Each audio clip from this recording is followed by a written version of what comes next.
This is the tragic story of the first Western rock band to ever play in Indonesia, Deep Purple, and their catastrophic 2-day visit to Jakarta in 1975 that culminated in the death of one of their crew.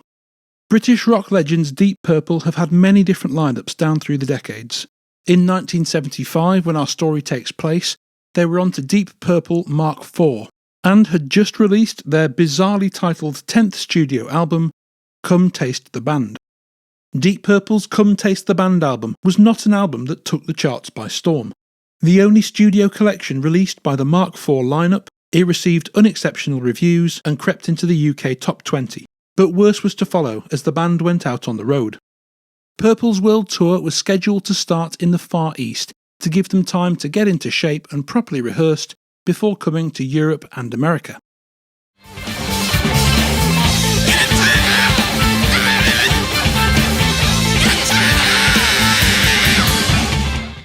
Deep Purple's manager Rob Cooksey recalls, from Australia, Purple was scheduled to fly north to Japan, but on the way a concert had been arranged at the Indonesian capital of Jakarta.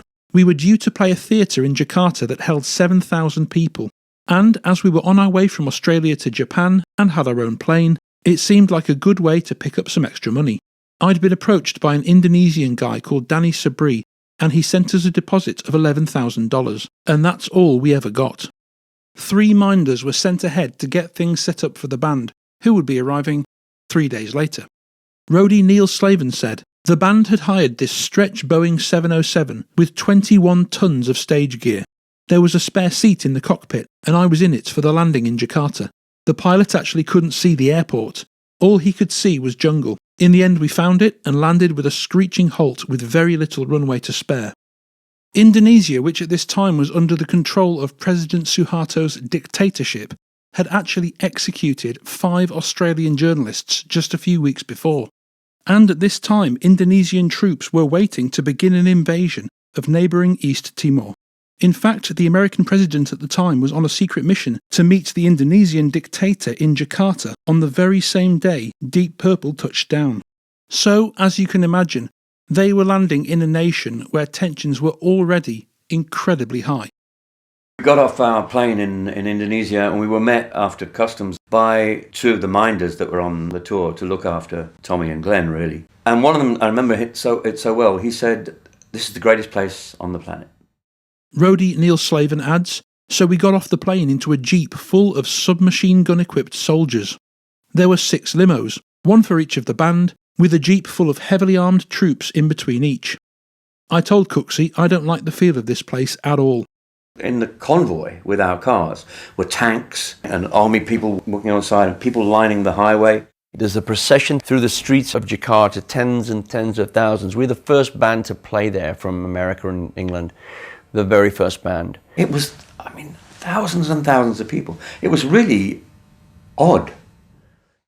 The band and crew went to the Sahid Jaya Hotel in Jakarta, where they had the night off. From there, they went to an Indonesian cabaret and nightclub with 2 minders, Patsy Collins and Paddy Callahan, 2 security guards and hard blokes from the East End of London. The Indonesian leg of the tour was originally scheduled for December the 4th, but once they touched down in Indonesia, they discovered that in fact they'd been booked to play 2 shows, and these shows were much, much bigger than they had previously been informed. The venue was supposed to be a venue like this, maybe the size of the O2 in London, 15,000 people, but it was 50,000 seat soccer stadium. But there was 125,000 people per show crammed in there. They'd sold 2 nights instead of 1. It was an enormous outdoor stadium that held 125,000 people. The stage was made from orange boxes and the security was the army, who were in total control and in league with the promoters. Cooksey calculated that the band's gross for the shows should have been in the region of $750,000, and he'd only received $11,000, so he demanded another meeting, saying, "Initially I told Sabri that we weren't going to play for the price agreed, and I wanted to call the whole thing off, but he insisted we could renegotiate. They'd also planned a second show the following night, which we knew nothing about until we got there. With the realisation that they had been brought into the country under false pretences, and that the whole thing was starting to smell pretty dodgy, the band wanted to pull out. But they were informed in no uncertain terms that they had to play, because there would be a riot if they didn't. So the band did the first show in the hopes that afterwards their manager would be able to renegotiate a more reasonable rate of pay and contract. The promoter's security was the army, so we're dealing with men with guns and machetes and shivs and dogs. I remember the sound check in the afternoon. There were tens of thousands of people trying to get in. It was scary. I noticed a lot of Doberman pinchers as security dogs. They were on their leashes, but there must have been 200 of them, all chained up. We did the first show, a couple of songs short as normal, because we just felt an air of something was wrong here. Promoter was weird. But the real drama started after the first gig, when the band returned to their hotel and their manager began to attempt to renegotiate their contract. But to properly understand everything that went on that night, we actually need to start not in the manager's room, but in the room of bass player Glenn. He says, "We go to my room and have a couple of drinks." The promoter had sent 2 girls to my room, very gorgeous Indonesian girls in their late teens or early 20s. In my room there's me, Neil the roadie, the 2 girls, and the 2 bodyguards, Patsy Collins and Paddy Callahan. No one else. After about an hour, I see out of the corner of my eye that Paddy and Patsy are having a bit of a Barney. This fracas starts happening and I jump in the middle of it. Patsy had hit Paddy. Roadie Neil continues, there had been some banter about sharing the merchandise, and this apparently annoyed him. He came off the bed and punched me on the bridge of my nose and broke my glasses. He also hit Paddy, breaking the skin of his nose. He stormed out of the room and the girls went off after him. And at this point, bodyguard Patsy, pursued by the 2 girls, mysteriously vanished. And Patsy left the room in a huff. He just left the room. 30, 40 seconds later, I left the room to see where he'd gone. There was an eerie silence. It was completely not there. About 20 or 30 seconds later, I went out into the corridor to look for him. And the weird thing is that the corridor is empty. There's an eerie silence. There was no one there in the 30 feet of corridor I could see, or around the corner in the corridor going down to the elevator. I went to look round the corner to see if he was there too. I had a great view. There was definitely nobody there. So that's when the party came to a halt.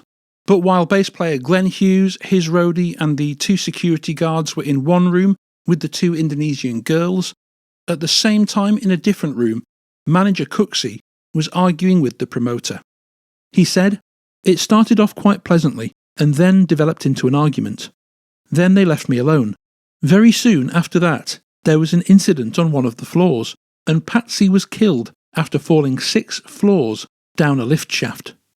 He fell through these central heating and pipes and water ducts right through into the basement, but it didn't kill him instantly. He crawled out and got into a minibus outside the hotel and just murmured, 'Hospital, hospital.' He died shortly after that." And our management found out that we were only going to be paid the original sum that we had agreed to go for to play to 20,000 people. So there was a bit of a fight going on there and about that, which ultimately led, I have to say, it was that led to the death of one of those minders. 7 o'clock in the morning, the police come in, the army comes in and whisk me off to jail. Patsy was dead. He had fallen down an elevator shaft 6 floors up, landed on the mezzanine, crawled down into the lobby and died. Glenn says Patsy wasn't smashed out of his mind when he was in my room. He had had a couple of drinks like we all had, but he was a professional bodyguard and wouldn't just throw himself down an elevator shaft. So immediately I knew what the game was. And it turned out that the lift shaft down which Patsy Collins had fallen was actually behind a locked door to which he did not have access. The guy's name was Patsy, and he was pushed down a lift shaft after. He was seen having an argument with someone. And there was a badly functioning lift which had been closed off to the use to the rest of the hotel. So that's where it took place. Minder Patsy Collins was now dead, and the police were rolling up at the hotel to arrest Glenn, the roadie Neil, the other security guard, and, for good measure, Cooksey, their manager. Me, Paddy, Neil and Rob were all put in this holding cell. We were in handcuffs. They took our personal possessions off us too. Then we had to hand our passports in. And of course, that was when we started to freak out. Cooksey remained in a jail overnight, and with Hughes and Paddy was brought before a hearing the following morning. Cooksey said the judge looked like some General Amin type with medals everywhere, and he had this big revolver which he kept playing with. He kept spinning the cylinder and putting bullets into it. He said, in his opinion, the whole thing had been a tragic accident, and all we had to do was go through the formality of having our passports photostated. The bottom line was we paid $2,000 to get our passports back. But there was still a second show to do. Of course, after what had just happened, the band did not want to go back on stage the next night in front of another 125,000 people. But this was a dictatorship, and they had no choice.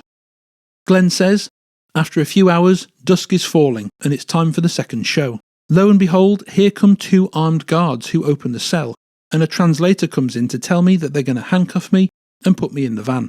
My bass was handed to me, and the armed guards watched me as I played the second show. The band had to play again that night, and they were quite literally taken from the hotel at gunpoint and pushed up onto the stage. I remember playing the second night under huge duress. You will go on, was what we were told. I think we played 40 minutes with heads down and tears in our eyes, really. By the time we probably got to I Need Love, they let the dogs loose. And I saw people being maimed, bitten, screaming, kids. I saw people being bitten really badly on the legs and the arms. Above the music, you could hear the screams of these poor people. And as soon as I came off the stage, threw me back in the clink. After the second gig, there was the risk that Glenn and the others wouldn't be allowed to leave the country. But at the last minute, the two Indonesian girls who had also been in the room and who had left with Patsy miraculously reappeared. And lo and behold, out of nowhere, these two women who obviously were prostitutes came in that were with us and said, "Oh no, he fell down the elevator." It was all pretty much set up where one of us were going to be killed. Suddenly, out of the blue, these two girls appeared, saying that Patsy had opened the wrong door and fallen. So, about an hour before the plane was due to take off, these girls suddenly appeared and gave us our get-out-of-jail-free card. From the courthouse, the trio were taken to the airfield, where the plane was waiting with the rest of the group and crew on board. But their problems weren't over yet. Then at the airport the next morning, they'd let the tyres down on our plane. And so we couldn't take off without getting them changed and pumped up. Then they said we couldn't have the equipment to do that without paying more. So we had to pay thousands and thousands of dollars to get the equipment from the airport. Cooksey continues. Roadies Ozzy Hop, Baz Marshall, myself and the engineer from the plane ended up changing a wheel on a Boeing 707. Feelings were running so high at this point that there was a plot hatched to grab one of these officious little Indonesians and throw him out somewhere over the ocean on our way to Japan. Fortunately, I heard about it and scotched it.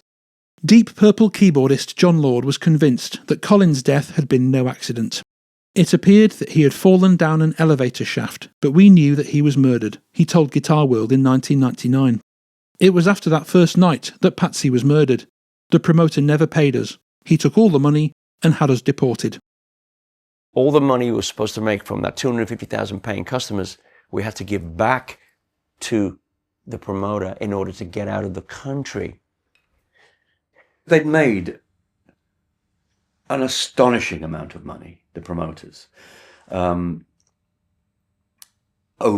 what we've been paid to be there. No wonder they gave us a ticker tape parade when we arrived. They must have been laughing all the way to the bank. Cooksey said, when I was in prison, Ozzy Hop called our lawyer in Los Angeles and he flew to Indonesia just after we left. He arranged a meeting with the promoter, but they chased him around the room with a machete. He landed in Tokyo not long after we did and said, forget it. We just had to write it off. In 1998, President Suharto's regime came to an end and Indonesia became a democracy and much more friendly to Western bands. Patsy Collins was a well-liked figure on the London music scene.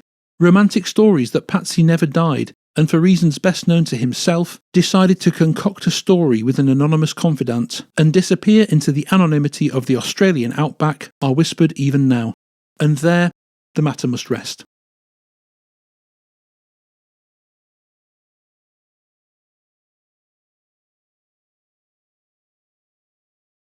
A massive thank you, as always, to all my supporters on Patreon. Part 2 of my ongoing research into the Oasis song Who Put the Weight of the World on My Shoulders is now up, exclusively for Patreon supporters. And in around a month, I hope to have part 3 up as well. So if you're interested in seeing those videos, if you're interested in getting access to exclusive bonus content and being thanked at the end of videos on YouTube, the link is down in the description. Thank you so much for watching. Do let me know your thoughts down in the comments below, and as always, I'll see you next time.